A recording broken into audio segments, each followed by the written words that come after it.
Bismillahirrahmanirrahim. Allahumma sholli wa sallim ala Sayyidina Muhammad. Ya Allah, semoga Engkau mengiringi dan memberkahi langkahku agar mampu menjadi manusia yang bermanfaat. Oke, aku rasa ini sudah saatnya aku bergerak. Dari 10 tahun yang lalu udah seharusnya berani upload sesuatu, tapi nyatanya kamu hanya berdiam diri dan menunggu untuk siap. Dan nyatanya sampai sekarang pun kamu masih bilang gak siap. Apakah kamu akan menunggu untuk 10 tahun ke depan untuk siap? Siap adalah sesuatu yang tak pernah ada, so just do it. Walaupun kisahku tak semenarik Romeo dan Juliet atau Laila Majnun, izinkan aku bercerita bagaimana kisahku dapat menikah dengan laki-laki blasteran Turki dan Jerman. Latar belakangku adalah dari keluarga yang sederhana, agamis, yang tinggal di desa di Jawa Tengah, yaitu Demak. Menjadi wanita dari desa umumnya menikah dengan tetangga sendiri atau istilah yang kita kenal adalah pengko. Belum ada dalam sejarah baik di keluargaku atau dari teman-temanku menikah dengan orang beda benua. Entah kebetulan atau takdir, sejak kecil aku sering diajak kakakku mengikuti les bahasa Inggris. Bahkan ketika aku kelas 5 MI, aku sering mengikuti pelajaran bahasa Inggris untuk SMA.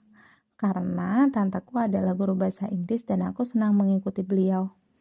Aku tidak malu ataupun minder walaupun saat itu aku hanyalah anak MI yang mengikuti kelas anak SMA.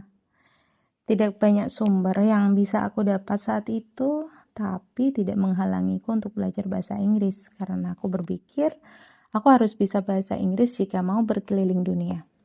Sedari aku berumur 14 tahun, sudah sangat menyukai film barat.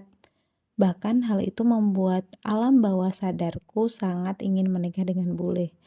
Seringkali aku bercerita kepada teman-teman bahwa aku akan menikahi bule. Hal itu terus aku ceritakan hingga di bangku kuliah dan teman kerja. Semua teman-temanku dari SMP hingga teman kuliah, teman kerja semuanya tahu akan keinginanku tersebut. Pastilah ditertawakan karena aku tak cantik dan juga bisa dibilang biasa saja tanpa punya sesuatu keistimewaan. Masih sangat teringat ketika kuliah, walaupun aku ambil jurusan fisika, tapi aku aktif di organisasi debat bahasa Inggris dan juga aku sering download aplikasi praktik belajar bahasa karena aku sadar betul bahasa itu penting. Dari aplikasi tersebut pun aku mengenal banyak orang dari berbagai belahan dunia. Aku belajar banyak kebudayaan dan juga memahami karakter orang yang berbagai macam rupanya. Dari situ pula aku mendapatkan ide. Kenapa aku nggak mencoba mencari seseorang dari luar negeri melalui online? Ide bagus. Disitulah aku mulai mendownload aplikasi dating. Kebanyakan muslim dating app. Karena ya aku pikir sangat perlu untuk mendapatkan yang seiman. Singkat cerita, aku berkenalan dari seseorang yang berasal dari Amerika. Aku mencoba berkenalan selama setahun dan memang belum sempat bertemu di dunia nyata karena saat itu masih musim corona. Tidak disangka, ternyata dia selingkuh. Lah, bagaimana ceritanya bisa tahu? Padahal kan tinggal di tempat jauh. Qadarullah, Allah sendiri yang menunjukkan, padahal aku tidak pernah cari tahu. Karena aku yakin tidak ada zat yang mampu melindungi sebaik Allah. Akhirnya, aku membulatkan tekad untuk tidak menjalin hubungan yang spesial dengan seseorang lagi.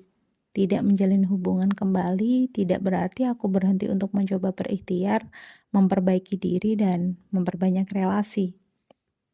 Orang tuaku sangat ingin aku menikah, dan ya, kalian tahu sendiri. Wanita berumur 27 tahun dan belum menikah, pasti mereka sangat khawatir sampai-sampai aku sering dijodohkan dengan orang. Dengan sangat lantang, aku selalu bilang kepada mereka, orang tuaku, bahwa aku memang ingin mencari pasanganku sendiri dan aku ingin orang bule. Tak jarang, ayahku juga masih tak percaya dengan omonganku atau sering bilang hal itu tak mungkin dan terlihat sangat sulit. Untuk mendapatkan restu, ya karena orang tuaku tak ingin aku pergi jauh. dengan perasaan tak karuan karena seringkali mendengarkan omongan "dang rabi, kamu kilo bikin khawatir wong tuwa." Sambil aku berdoa supaya hati orang tuaku diluluhkan Allah agar dapat merestuiku kelak ketika aku menikah dengan bule. Walaupun saat itu aku juga tidak tahu mau menikah dengan siapa dan kapan.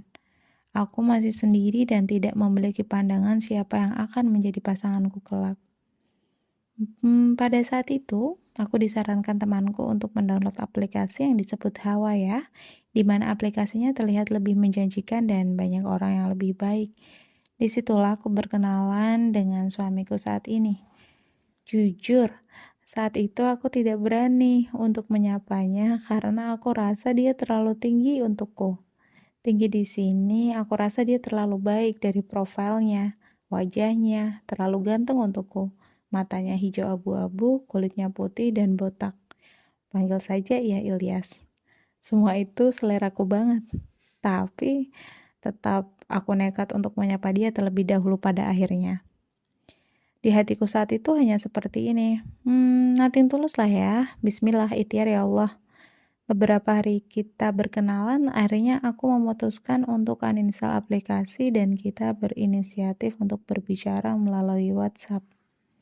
Selama kita berkenalan, kita juga masih berteman dengan siapa saja, lebih seperti open relationship karena kita juga masih yakin tak yakin.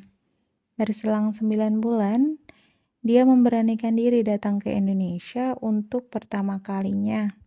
Sebetulnya, aku memintanya untuk menunggu 12 bulan, tapi dia tetap kekeh ingin bertemu agar bisa memastikan apakah di dunia nyata kita memang saling cocok atau tidak. Akhirnya, tahun 2022 bulan Mei dia datang ke Semarang.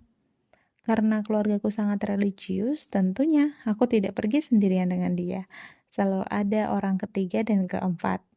Ketika aku akan menjemput dia di bandara, ayahku sudah berpesan, "Tenan pora wis tekan Semarang. Engko gak usah nangis, nak kayak enek wong ning bandara." Di titik dia sudah di Indonesia pun ayahku masih tak percaya hingga dia datang di rumah. Sesampainya di rumah, dia datang dengan baik-baik. Kita berusaha menjamunya dengan baik dan tinggal sekitar 12 hari di Indonesia. Loh, lah terus gimana tinggalnya?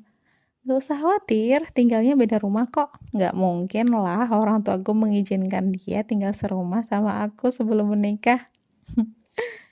Selama di Indonesia, kita mencoba berkenalan lebih jauh. Setelah dia kembali di negaranya, yaitu di Jerman, tidak banyak yang terjadi.